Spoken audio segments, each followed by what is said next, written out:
All right. Well, this has been one interesting week. You know, when Tim Cook is walking down the street eating xiaolongbao, things are a bit different. But at the same time, I learned a new term. It's called promise fatigue. It was included in the Wall Street Journal article the other day, and I had to laugh. Essentially, what it means is that the Chinese have continued to promise an array of different aspects of opening up and addressing concerns by the foreign community, so on and so forth. And yet, it's only been promises, nothing has been followed through upon. There's definitely something to that. But for those of us who have been living and working in China for any period of time, you'll know things do not move at a government and or regulatory level at any speed. I'm personally just glad to see things like data transfers between headquarters and local operations are at least being discussed. I've always been of the mind that it's going to be something that will actually be changed and meet the needs of the foreign community. But, promise fatigue, okay. But of course, this then led to the next part, which was the China Development Forum, where everybody is going, including Tim Cook.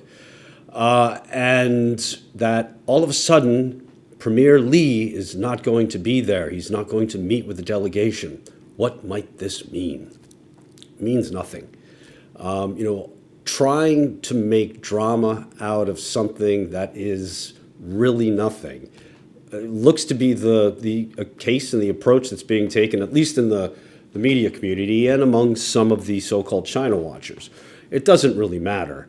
But what does matter is looking at those who are coming here and understanding exactly what individuals like Tim Cook, my personal favorite, Evan Greenberg, quite frankly, I'm shocked to see how very few people have looked at what Evan has done here in China with Chubb, and effectively the organization has a outright control of one of the most broad financial service groups amongst all of his competitors. I mean, we're talking insurance across the board, asset management, fund management, but I digress. The point that I'm just trying to make here is that all of these executives, these are all of the same people that have been coming to China for 20 years. They have not altered their idea of what the market may mean for their business, and most importantly, have just ignored all of the noise. And what I also think is important, and I think is the primary point that I want to highlight today, is that they also share something in common that a large number of other executives who have historically said China's an important market and that they have made certain inroads over the years but have pulled back, is all of these individuals and all of these organizations, they've adapted. The China of today is no more difficult in terms of a business environment as it has been over the last 20 or 30 years. What's different, however, is how to go about running and building that business.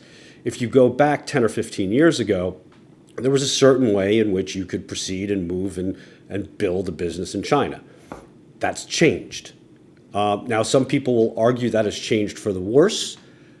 For those, I would ask that you check, if you will, your primacy bias.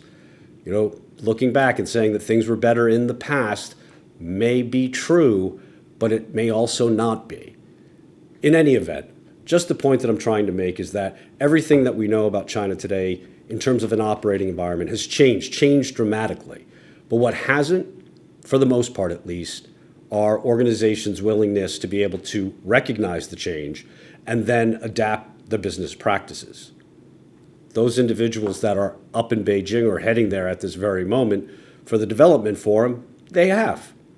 And yes, there's more competition. Apple certainly is having its issues with the local community in terms of competition in the smartphone market. But that doesn't mean that the market here in China is something that Tim Cook is going to be ignoring or downplaying. And the same will go for not just Evan Greenberg, but a host of other executives. So I suppose the point being is business in China is still very doable. Just recognize that the conditions and the environment has changed. Adapt where you need to adapt.